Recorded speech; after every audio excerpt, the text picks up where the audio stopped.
Bonjour et bienvenue sur la chaîne de dev Z80 CPC. Donc on continue la programmation en langage Z80 sur CPC. On va poursuivre la création du jeu Pong avec le moteur Z80 libre. Donc on en était où? Voilà, attendez, on va reprendre là où on en était.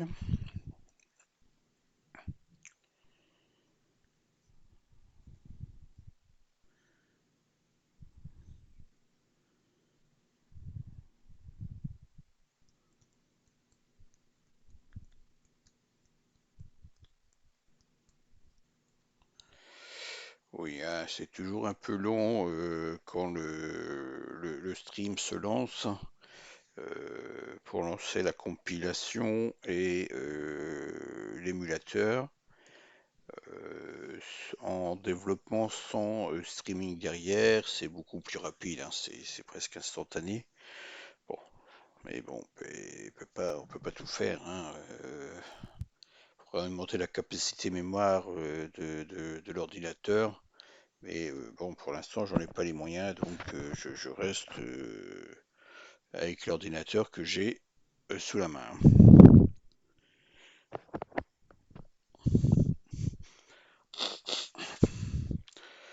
Alors, on en était où?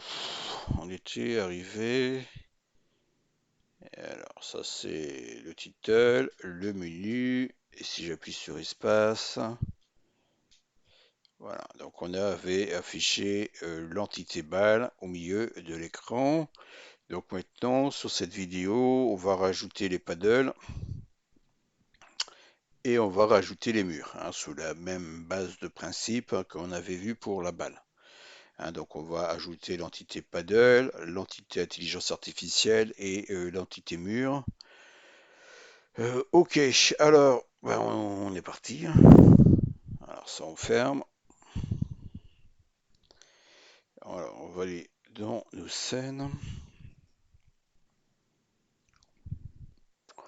Alors on aura besoin, oui, des constantes, oui. Bon, déjà on va ouvrir nos scènes. Notre scène gameplay.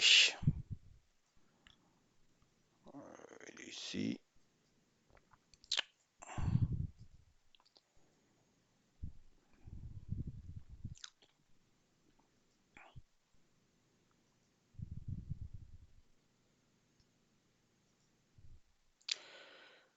Ok, alors, on va afficher le...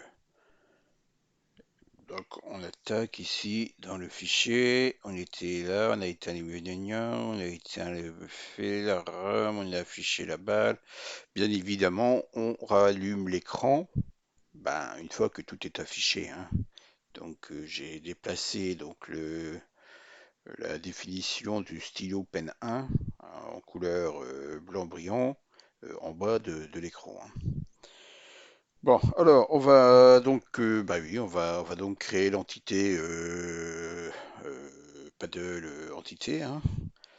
Donc, on doit le centrer sur l'écran, le paddle,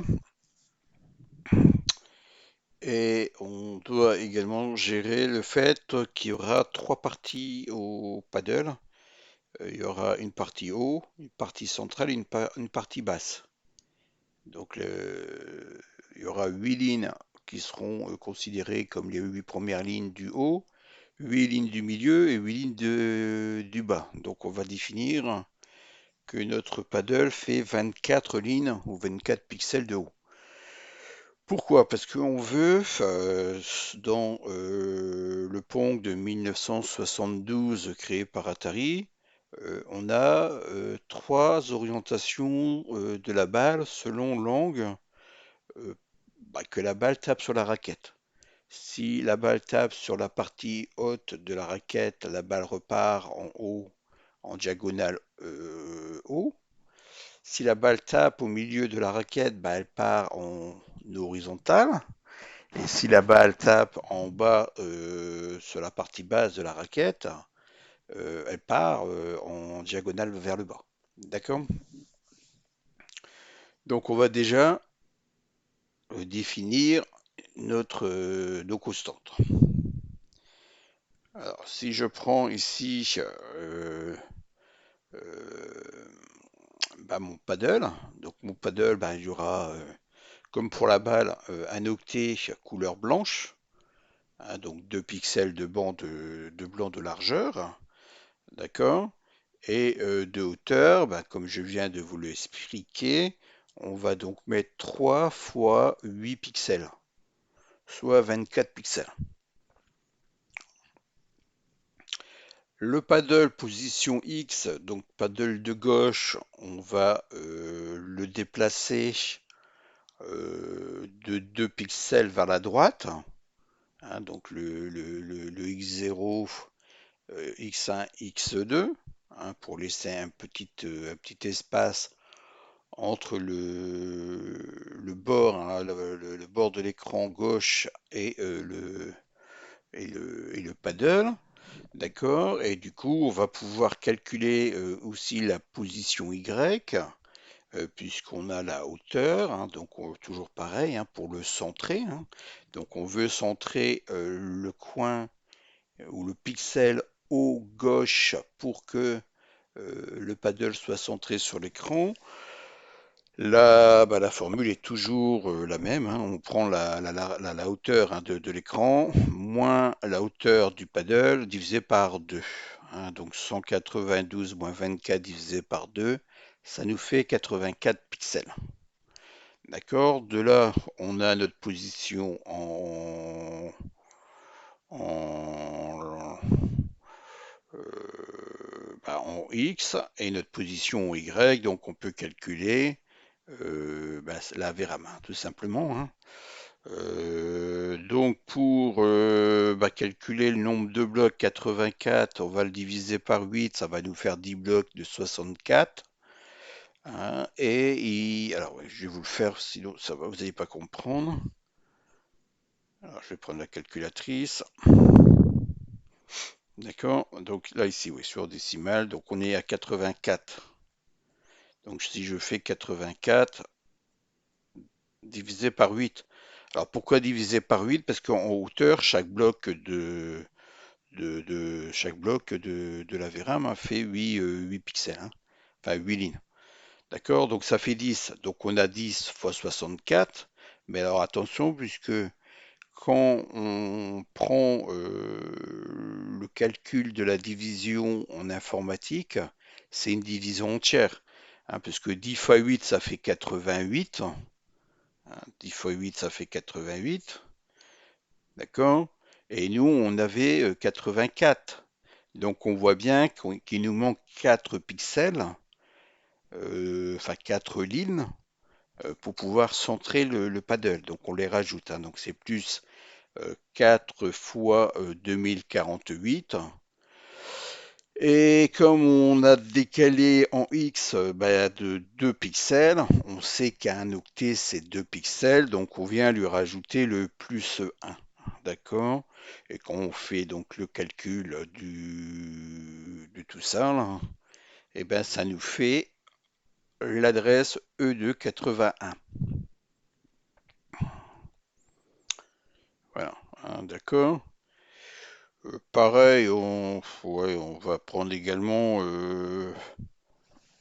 Non, on va faire dans l'ordre. On va pas, voilà. Donc, on va vraiment aller dans l'ordre pour pas perdre des personnes, hein, d'accord? Donc ensuite, une fois qu'on a ça, il faut qu'on va créer les datas, hein, puisqu'on va devoir afficher et déplacer le paddle sur l'axe des Y.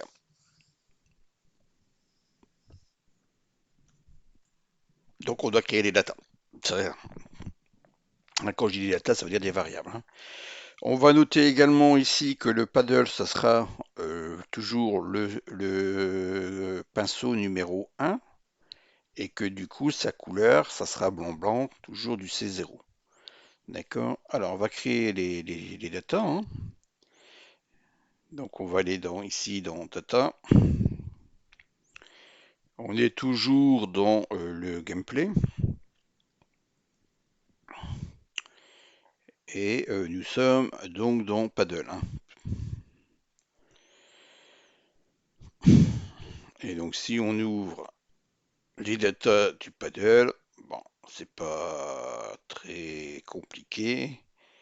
On a la largeur, 2 pixels, on a la hauteur, 24 pixels, on a sa position X, sa position Y et son adresse VRAM et sa couleur. Alors, moi là j'ai tout mis, hein. Peut-être qu'on n'a pas besoin, on n'aura pas besoin de la largeur du paddle, peut-être qu'on n'aura pas besoin de la hauteur. Donc, euh, peut-être que ça changera au fil du temps, hein. Mais pour l'instant, je redéfinis dans des data, hein. Alors ici aussi, hein, n'oubliez pas que ici une adresse VRAM, c'est un Word, hein. Là, ce sont des octets, valeur de 0 à 255. Là, ce sont des mots, hein, c'est-à-dire 2 octets, hein. E2 81. Hein, donc c'est pour ça que là, je définis un Word, hein, d'accord? Et puis, donc une fois qu'on a défini tous ces paramètres, hein, on peut aller donc du coup dans les fonctionnalités. Alors toujours, hein, ne pas oublier de rajouter donc ici hein, au data les éléments, hein. Hein, donc là ici, dans les data, on va rajouter paddle.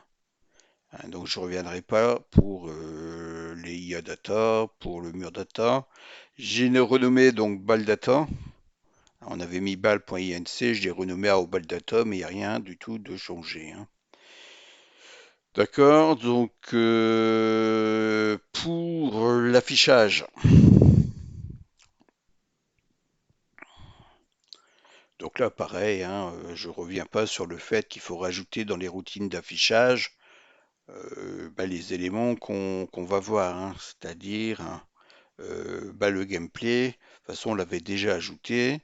Et dans du coup le fichier des routines de la scène gameplay, hein, on viendra rajouter tous nos éléments, hein, c'est-à-dire les paddles, l'IA et les murs. D'accord? Ici, si je veux bien l'afficher, voilà, on vient ajouter donc la balle qu'on avait vu la dernière fois, l'affichage de la balle. On va ajouter l'affichage du paddle et on va afficher l'affichage des murs. D'accord? Bon. Alors, du coup, pour le paddle, pour son affichage, on va aller voir la fonction.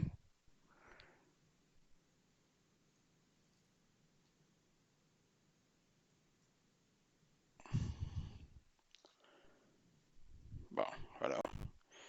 Même fonction que pour la balle. D'accord? Donc, on lui passe euh, la couleur qu'on souhaite afficher dans HL et on lui passe une ligne.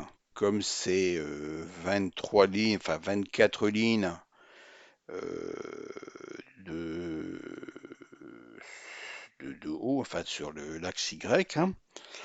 Donc on lui dit, tu me mets donc dans LDHL la couleur et tu vas passer donc un octet et passer à la ligne. Pas besoin de gérer la transparence. Tu vas me faire ça 23 fois donc avec la macro ou plutôt l'instruction repeat de RASM. Hein, c'est comme si qu'on écrivait 23 fois ces deux lignes. D'accord? Et ensuite, la 24e, le 24e ligne, la 24e ligne, pourquoi j'ai mis autant d'espace voilà. Donc la 24e ligne, alors c'est une, deux, trois, oh, si c'était ça, quatre. D'accord, tu vas donc me l'afficher sans passer, sans revenir à la ligne, hein, tout simplement. Voilà, donc c'est pas plus compliqué que ça. Je pense que ça c'est compris. Là, c'est ce qu'on appelle du on-ligne, hein, c'est-à-dire que on met tout en ligne, hein, tout simplement. On n'essaye pas de mettre, j'aurais pu mettre ici une boucle, hein. J'aurais pu faire une boucle en mettant BC 23. Bon, seulement ça aurait rajouté des instructions et ça aurait peut-être ralenti les choses. Donc pour l'instant, je laisse comme ça. Voilà, donc ça c'est le paddle et ensuite je viens l'afficher. Hein, tout simplement, pour l'afficher, ben, c'est pareil que pour la balle. Je vais mettre donc l'adresse dans des E de la VRAM où doit se situer le paddle et je lance la fonction de lecture du paddle. D'accord? Alors, on va aller voir s'il est bien positionné, si les calculs qu'on a fait juste avant bah, pour le centrer sont bons, hein, sont les bons calculs.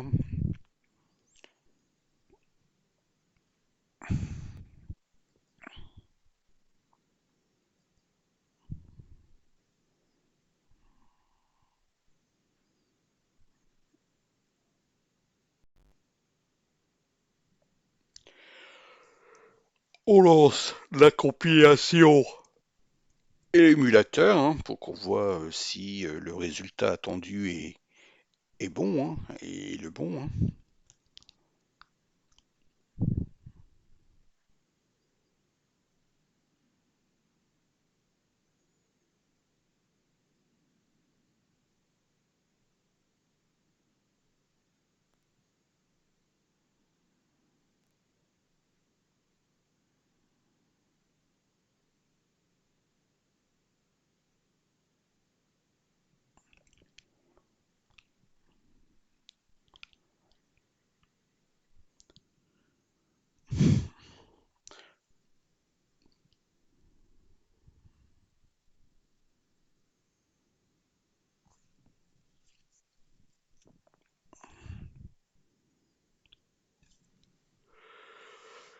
Ah, pour aller plus vite sur le lancement comme ça de l'émulateur, ce qu'on pourrait éventuellement faire, c'est aller dans la liste des scènes et commenter les deux premières scènes, c'est-à-dire l'affichage du title et du menu et de rentrer directement dans la scène. Comme ça, on rentrerait directement là. Bien, donc là, on voit qu'on a notre paddle. Alors, je vais mettre une couleur de bordure. Ici, pour voir à peu près si on est à peu près centré.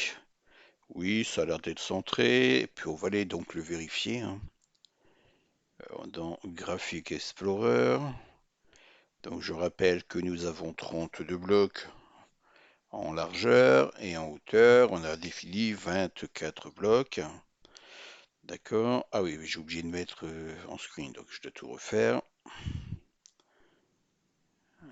Alors, ici, 32 blocs.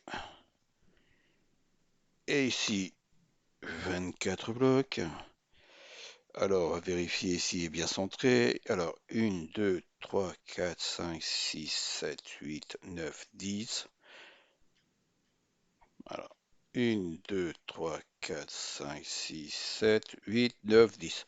Voilà, nickel. Donc, on voit que notre paddle est parfaitement donc, centré sur la verticale. Et on a bien ici nos 2 pixels qu'on a mis de large, hein, donc 2 pixels, un octet, pour laisser un espace. Donc maintenant, on va faire bah, exactement la même chose pour le paddle de l'intelligence artificielle, puisque oui, on va jouer contre l'ordinateur. Donc pour ça, bah, c'est pareil, on va aller tout simplement déjà dans un premier temps définir les constantes, hein, tout simplement. Hein, donc ça, paddle draw, bah, oui, paddle data, oui, ici. Donc les constantes, hein, donc pour la largeur, bah, ça sera la largeur bah, du paddle. Hein, l'IA, la hauteur, bah, ça sera pareil, hein, ça sera du 3x8, donc je m'embête pas, c'est du paddle hauteur. Le positionnement X, eh ben, c'est la taille de l'écran, hein, donc 120, 38 pixels, moins la largeur, 2 pixels, hein, ce qui nous fait 126 pixels. Du coup, on a notre position en X, et d'accord, pour la position en Y. Bon, je l'ai calculé comme ça, mais on aurait pu dire également que on le positionne au 31e bloc, hein, puisqu'on a 32 blocs, donc 31 blocs, plus 2 pixels, à peu près, quoi, hein. Bon, alors le calcul, hein, c'est toujours la même formule, hein, pour le centrer en position Y, c'est la largeur, enfin la hauteur de notre écran, 192 pixels, moins la hauteur de notre paddle, hein, donc 24 divisé par 2, c'est exactement la même chose que celui que nous avions, que le paddle ici, hein. C'est pour ça que je disais, je l'ai mis, mais on aurait pu reprendre tout simplement la hauteur de notre paddle ici. Ce qui nous fait donc pareil, hein, 10 fois 64 plus 4 fois 2048. D'accord. Et ici, comme nous avons en position X 126, 126, on a 126. Alors, on est d'accord que ce sont des pixels. Donc, on a 126 pixels. Et on a par bloc 4 pixels, puisqu'on a 2 octets. Et un octet, c'est 2 pixels par octet, hein. Mode 0, 2 octets par bloc, 4 pixels. Donc, on va diviser par 4. Voilà, donc ça fait 31, d'accord. 31 fois 2, puisque ça tombe, c'est ça, 31 blocs, et c'est 31 blocs de 2 octets. Ouais, il n'y a pas plus, y a pas plus à dire. Ok, bon, oui, je pense que j'ai pas plus à dire, hein. C'est 30, c'est ça, 126 divisé par 4, ça fait 31, donc 31 blocs, et on est sur du 31 blocs de 2 octets. Bon. Ce qui nous fait donc sur le calcul du E2B2, et du coup, si on souhaite afficher notre IAM, c'est la même fonctionnalité, hein. Donc on vient lui mettre ici tout simplement l'adresse calculée en VRAM dans DE, et on relance la fonction de draw, hein, tout simplement, de notre second paddle, du paddle IO. Hein, donc on va aller vérifier si celui-ci est bien centré et positionné.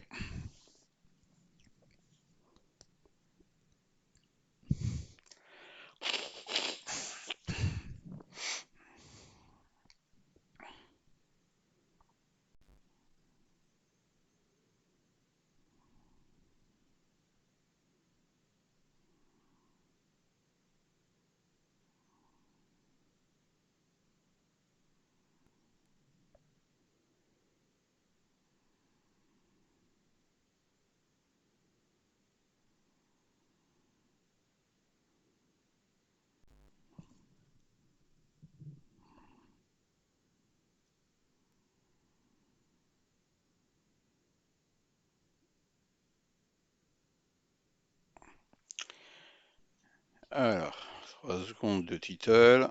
On va aller, je vais aller, après je vais vous montrer comment on peut passer directement dans l'enseigne du gameplay, hein, qu'on fait du développement. Bon, ça, on voit bien que ça fonctionne. Alors, j'appuie sur espace. On a bien nos deux entités. Je fais pareil, hein, c'est-à-dire je mets une couleur. Alors, j'ai pris cette habitude, mais bon, c'est pas une obligation de le faire, hein. Mais moi, j'aime bien mettre une couleur derrière tâche, enfin de border, là, pour voir un peu si on est bien centré.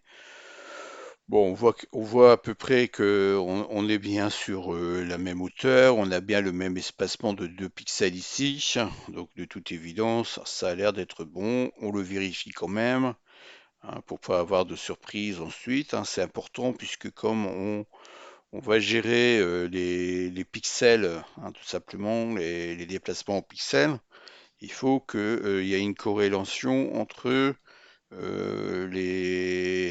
l'emplacement au VRAM et le pixel sur lequel le début de la VRAM tape, hein.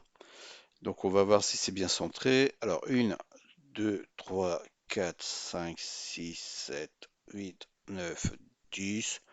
Oui, bah c'est exactement la même, c'est parfait. Je vais le vérifier quand même, mais c'est bon, hein, normalement. 1, 2, 3, 4, 5, 6, 7, 8, non. 1, 2, 3, 4, 5, 6, 7, 8, 9 et 10. Oui, c'est bon. On est OK pour ça. Alors, je vais d'ores et déjà venir vous montrer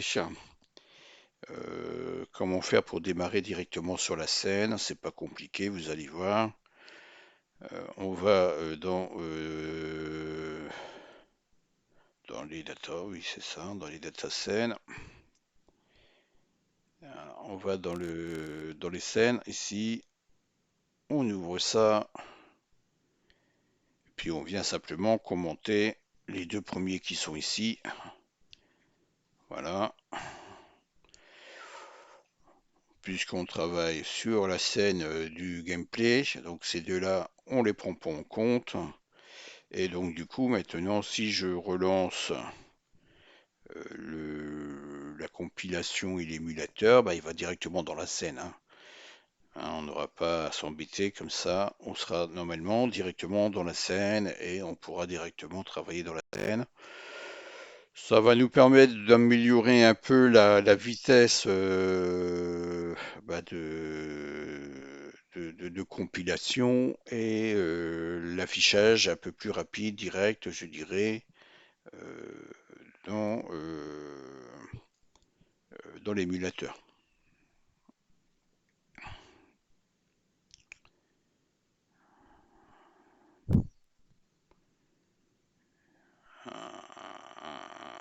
C'est pas encore long quand même, hein. Mais là, on aura pu attendre tout simplement les 3 secondes de la page d'accueil, enfin du title, et appuyer sur une touche, hein. On rentre directement dans la scène. Vous voyez, voilà. Alors, vous voyez qu'il y a, par contre, oui, on a une problématique, c'est que du coup, on gère pas le mode dans la scène. Ah ah, bah oui, puisque, mhm. Puisque là, on n'est pas sur du mode zéro, là, on le voit, hein. Là, on est sur, alors, on va aller dans Gateway, Registre, on est sur du mode 1. Ouais, là, on est sur du mode 1. Bon, alors, comme on est sur du mode 1, ça m'embête un peu.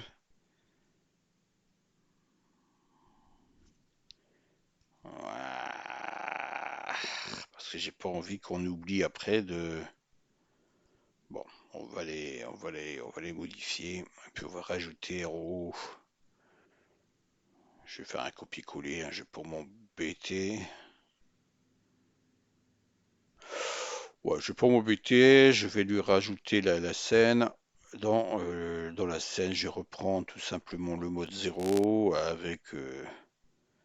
C'était dans le title qu'on gérait ça, je pense. Alors, voilà, je vais faire un copier-coller, je vais pas m'embêter.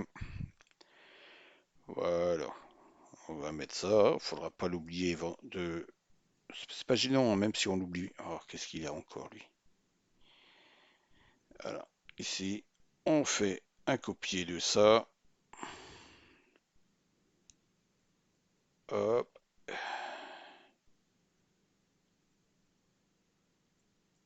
Voilà. On va mettre là. C'est pas gênant, hein. C'est juste qu'à chaque fois, ben, il va recharger le mode 0 alors qu'on l'a déjà chargé. Donc, faudra pas l'oublier de le retirer par la suite, hein, tout simplement, hein. Voilà, donc là, on sera de nouveau en mode merde, j'ai fermé mon fichier de constante. Bah oui, j'appuie, il ferme pas, donc je réappuie, mais comme il est lent, bah du coup j'ai appuyé deux fois. Mais bon, voilà, donc si je relance, et ben là, on revient sur quelque chose de logique et de visuel correct. Voilà.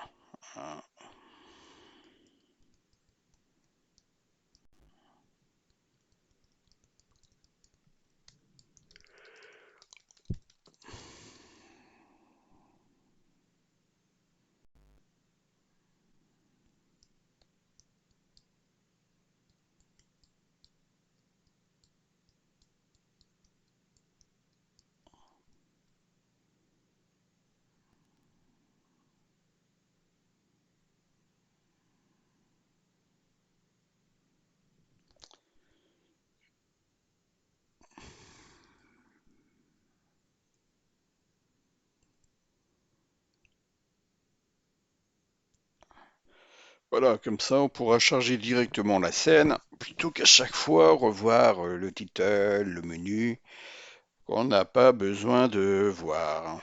D'accord? Et puis maintenant, bah, on va ajouter les murs, hein, tout simplement haut et bas. Donc bah, là c'est pareil, hein, c'est pareil, hein, le système est le même. Donc ici, ça, bah, le paddle data, on l'a vu. Le F Baldro, on l'a vu. Donc je retourne dans les datas, enfin dans les datas, dans les constantes du jeu.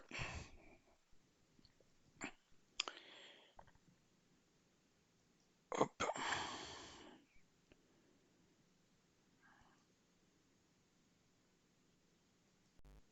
Alors les murs,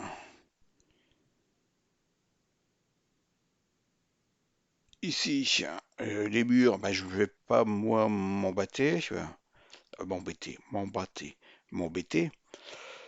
La largeur du mur, bah, c'est la largeur de mon écran en byte. Là, le moteur nous donne déjà le calcul lorsque vous définissez tout simplement une taille de nombre de blocs de large et de haut. Bah, lui, il va calculer également la largeur de l'écran en byte. Donc c'est juste une constante, on bascule ça dans mur white byte, d'accord. Pour le mur du haut, bah, on calcule directement sa VRAM, ce qui est pas très compliqué puisqu'on part du haut de l'écran, on va le positionner donc un bloc au-dessous, hein, tout simplement. Et pour le mur bah, du bas, bah, on est à 24 blocs, on en retire un 23 blocs. On sait qu'on doit multiplier par 63. Et pour la couleur des blocs, eh ben, on fait du noir blanc, noir blanc, noir blanc. D'accord, bon. Hein, donc rien d'extraordinaire, ça c'est assez rapide à calculer.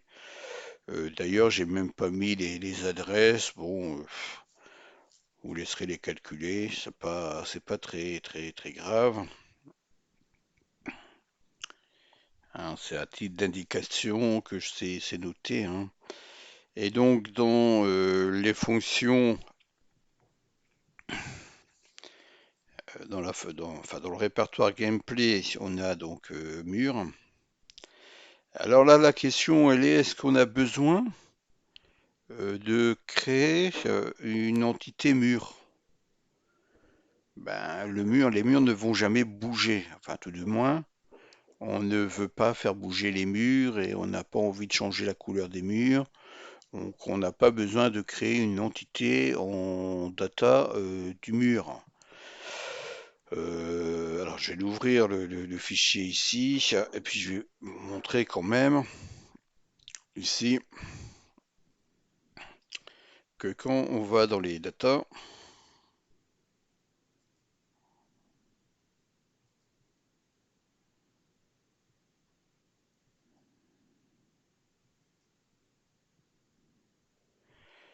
vous voyez, on a quand même créé un dossier mur,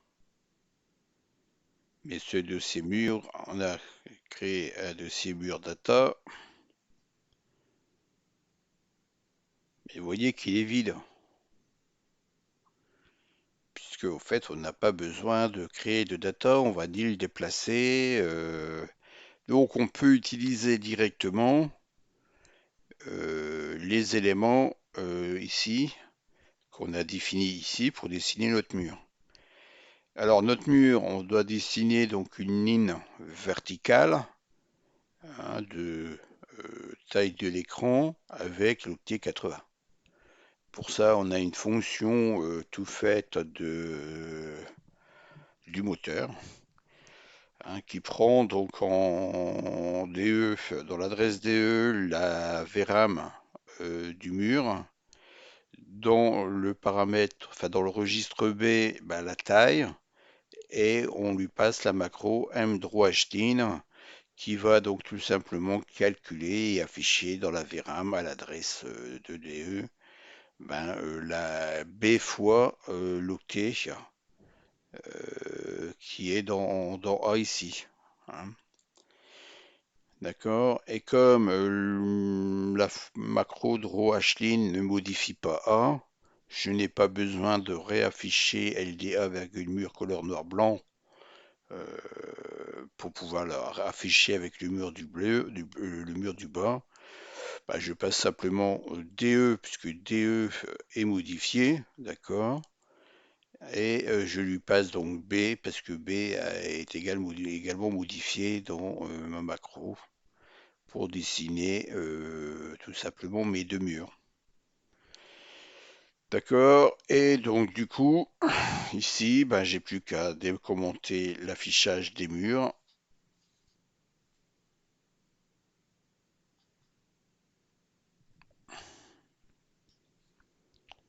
Voilà, ici.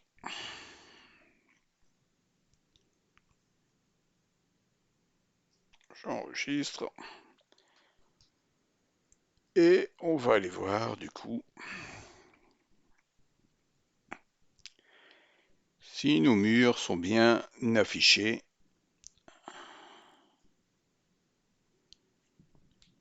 dans notre scène de jeu.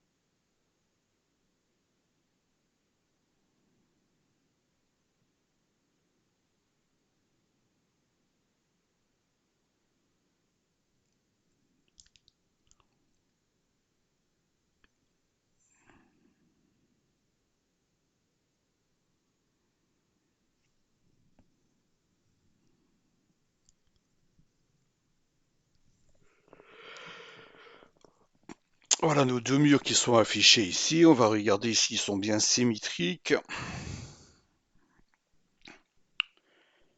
Alors, le gateway registre. Ici, on va donc lui passer une bordure de couleur, elle est en jaune. Voilà. Et ben, on voit bien qu'ils sont symétriques et qu'ils ont bien la même hauteur. On va le vérifier en graphique.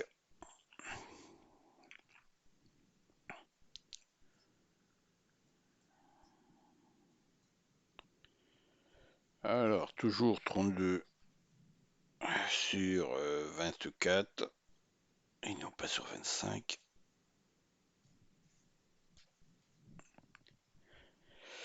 Voilà, donc on voit bien qu'on a bien un bloc, hein, on a bien passé un bloc, donc on est sur la ligne, première ligne bas du bloc suivant, hein, qui est ici, hein. Vous voyez, on est bien dessus, on fait bien du noir blanc, noir blanc, noir blanc. Et ici, c'est pareil, donc on est un bloc au-dessus, donc on est bien sur la dernière ligne du bloc, du bloc au-dessus, hein. Quoique là non, c'est pas bon, hein, puisque lui on est là.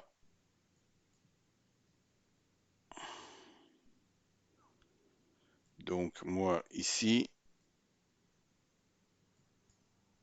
je devrais être ici. Enfin ici. Donc là, on n'est pas bon. On n'est pas bon, pas bon. Sur Y, je dois lui retirer. C'est ça, hein, si je vais ici, j'ai rien, hein, normalement. Voilà, là ici, j'ai rien. Ok. Donc quand je suis ici, je ne dois rien avoir. Alors que là, j'ai bien. Alors, où est l'erreur de calcul? On va reprendre nos constantes ici.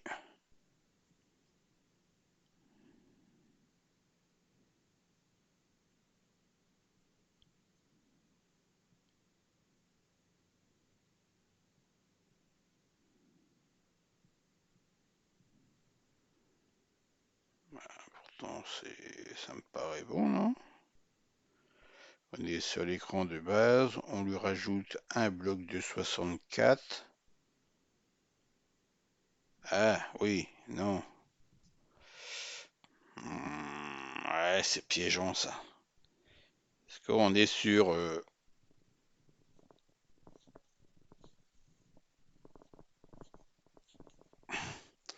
Parce que là, si je dis 23 fois 64, il va me passer sur le bloc 24 première ligne. Alors là, la formule, ça serait plus... Alors, je sais pas si ça va marcher. On va essayer, s'il veut bien me rendre la main, là. Allez, rends-moi la main. Oh, c'est pas possible, ça. Ah oui, j'ai pas fermé. Donc, attends, je vais refermer ça pour récupérer de la mémoire. On est d'accord que quand je fais ici 1 fois 64, on se retrouve sur la première ligne du bloc suivant.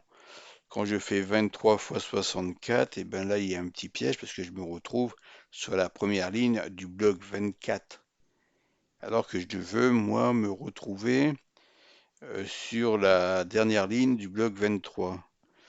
Hein, donc la formule, ça serait plus 32 fois 64 moins un bloc de 64. Je crois que c'est ça. Hein. Moins 64. 32, n'importe quoi. 24.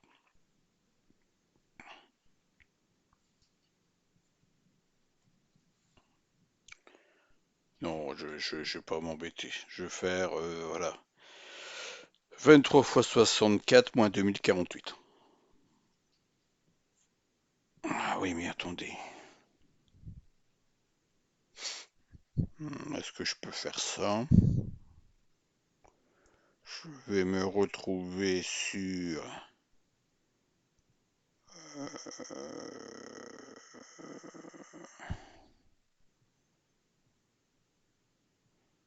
23,64. Je me retrouve sur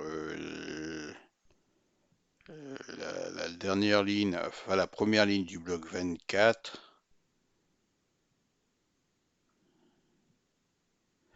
Je pense que ça doit fonctionner puisque du fait que c'est des blocs de 8 lignes,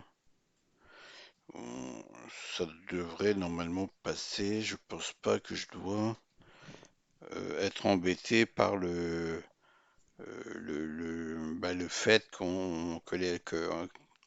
il peut y avoir un changement de, comment on appelle ça, le wrap, là, parce que comme la mémoire n'est pas entrelacée, enfin comme la mémoire est entrelacée, le dépassement hein, comme là je suis sur la première ligne du bloc 24, en remontant de 2048.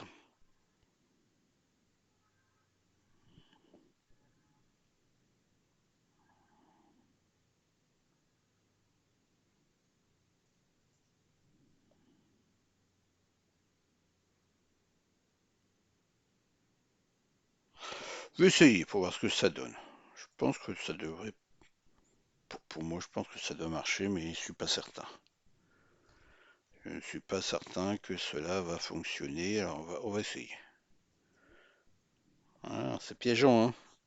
Parce qu'on se dit, ben, on descend d'un bloc, oui, mais non, parce qu'on place sur la ligne, la première ligne du bloc suivant.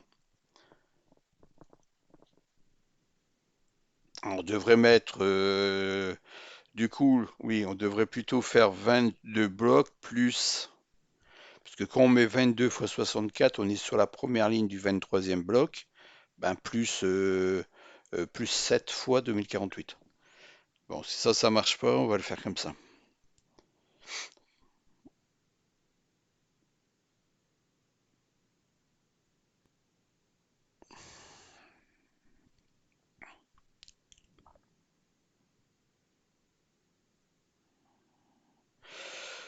Toujours vérifier, hein.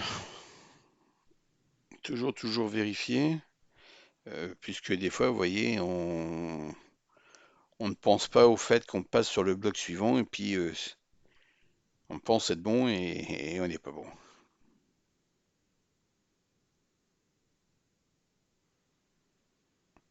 Ouais, donc de moins 2048, c'est pas bon, puisqu'on a l'entrelacement qui va nous embêter.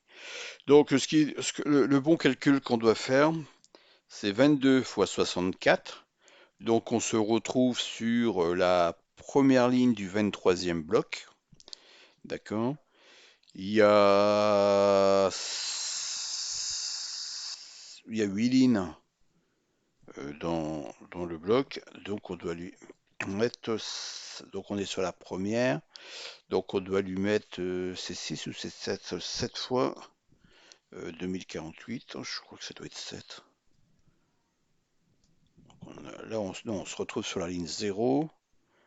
1, 2, 3, 4, 5, 6, 7. Et moi, je veux être sur. Ouais,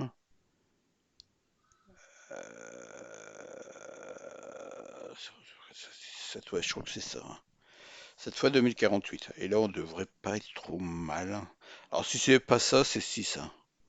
C'est que j'ai une ligne de tronc. Comprenez là, quand je fais 22 fois 64, je me retrouve sur la première ligne du bloc 23. D'accord? Et moi, je veux afficher sur la dernière ligne du bloc 23. Comme dans un bloc, il y a 8 lignes, d'accord? Et que je suis sur la première, donc je veux rajouter 7 fois 2048 pour être sur la dernière ligne du bloc 23 et non pas sur la première ligne du bloc 24.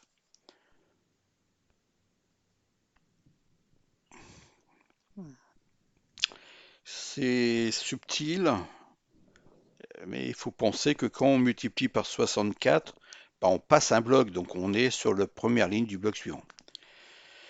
Sur la hauteur, hein, sur l'axe des Y.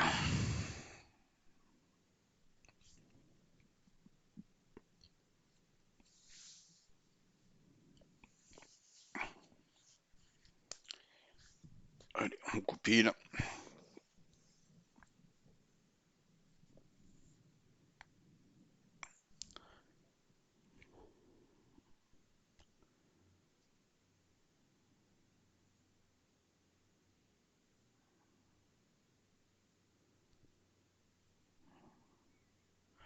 Puis il faut être très précis puisque on va faire la collision ensuite avec le déplacement du paddle en haut et en bas.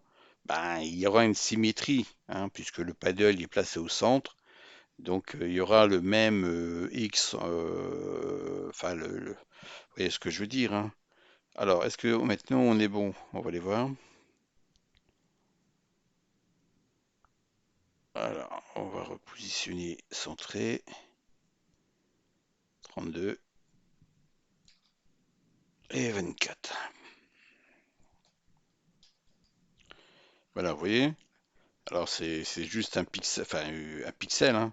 Mais là on est bien vide sur les cases du premier bloc ou du dernier bloc, hein, d'accord? Et on est bien donc positionné sur la dernière ligne du bloc 23. Voyez. Donc là on est bon, hein, on est bon sur mes positionnements au niveau de mes murs. Par contre, est-ce que j'aurais besoin...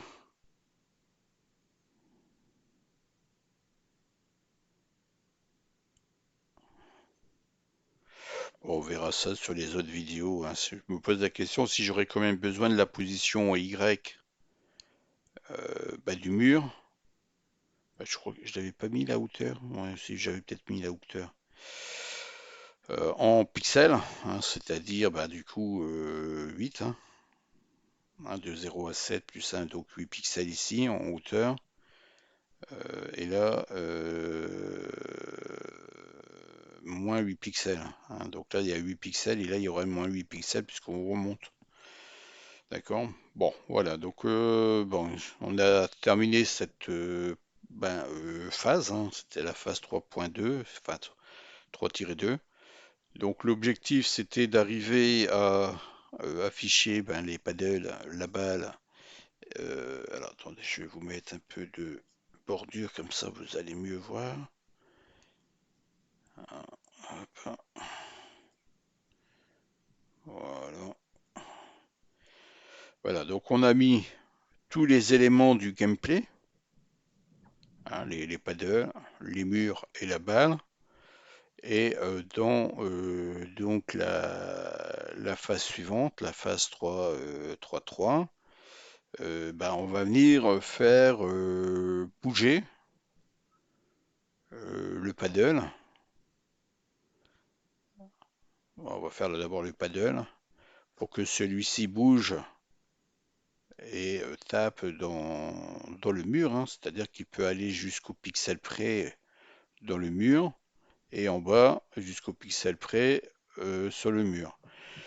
Ou alors, on fait comme dans le jeu d'Atari de 1972, puisque l'ingénieur qui avait créé ça, alors c'était plus complexe, hein, que ce qu'on fait là, hein, puisque lui c'était des composants analogiques qui branchaient sur des cartes époxy pour créer hein, tout simplement ou émuler tout simplement un processeur, hein. Bon, là, nous, on a un processeur qui calcule tout. Bon, voilà. Donc, à l'époque de 1972, les microprocesseurs, ça n'existait pas, hein. Donc, les ingénieurs, ils composaient avec des résistances, des diodes, des condensateurs pour faire pour créer, hein, je dirais, le fonctionnement logique du jeu. Et l'ingénieur qui a créé Pong, il s'est rendu compte qu'il y avait un bug, c'est-à-dire que les paddles n'arrivaient pas jusqu'en haut, hein, ce qui laissait un espace d'une balle dans les coins, hein, de la balle dans les coins, et il s'est dit que ça rajoutait au gameplay, et il a laissé. Comme ça, on sait que si on arrive à prendre la balle dans un angle bien précis pour le tirer dans le coin en haut à gauche ou en bas à gauche, ou en haut à droite ou en bas à droite, et on sait qu'on marque le point, hein. Ça donnait la possibilité d'avoir un coup gagnant à condition de savoir se positionner au bon endroit et de savoir taper dans l'angle. On pourra éventuellement réfléchir à mettre en place euh, cela. Non, je dis quoi moi? 3, on est sur le 3-2. Non, non, le 3-3, on va d'abord mettre les scores. Oui, oui, la vidéo suivante, ça sera les scores. 3-3. Et après, la phase 3-4, là, on va commencer à bouger. Donc la vidéo suivante sera la mise en place des deux scores. D'accord? Voilà. Donc là, on a terminé pas tout à fait la mise en place de la scène, puisqu'il nous faut encore faire faire les scores, l'affichage des scores à zéro, la mise en place des scores. Une fois que les scores sont mis en place, la scène est positionnée, hein, ça, c'est l'initialisation de la scène. Et ensuite, on va rentrer dans la phase de logique, hein, tout simplement. On a une phase d'initialisation, on initialise tout simplement le level, hein, ou le niveau, ou ici la scène. Et une fois que la scène est chargée complètement, ben, on commence à gérer la logique, c'est-à-dire les déplacements et les modifications des scores. D'accord? Donc là, on a encore une phase 3 pour mettre en place les scores et ensuite on va passer sur la phase numéro 4. Je vais changer dans le GitHub. La phase numéro 4, ça sera pas le game over, ça sera tout simplement, ça sera enfin le game over, ça sera la phase numéro 5, mais la phase numéro 4, ça sera les déplacements, la logique, hein. Phase numéro 4, mise en place de la logique, et puis on va également compartimenter la logique en plusieurs étapes également, hein, puisque sinon, si on met tout d'un seul bloc, c'est compliqué, hein. D'accord? Voilà. Donc on avance, on avance, on avance, vous voyez, hein, un petit peu à la fois avec les outils, les explications, euh, l'utilisation de la bibliothèque ou du moteur, hein, de la lib Z80. N'hésitez pas à aller voir, hein, je dis toujours, dans la documentation sur le GitHub, puisque vous avez dans les commentaires les liens pour récupérer les sources et la documentation de la Z80 libre. D'accord? Bon, bah voilà, bon, j'ai terminé cette vidéo. Je vous dis donc à la vidéo prochaine. Abonnez-vous, partagez la vidéo, c'est important de partager la vidéo de façon à ce qu'on monte en termes de collaborateurs, enfin de collaborateurs ouais, d'adhérents, hein. Moi je dis collaborateurs ou d'adhérents, hein, puisque vous participez, hein, dans ce fait, de ce fait à la chaîne. Euh, oui, c'est important de façon à pouvoir mettre en place les concours que j'ai ensuite envie de pouvoir créer, faire des game jams, hein, d'accord? Allez, passez une bonne journée si vous êtes en vacances, passez de bonnes vacances. Si vous êtes en week-end, un bon week-end. Et si vous êtes en autre chose, ben, prenez soin de vous. Au revoir.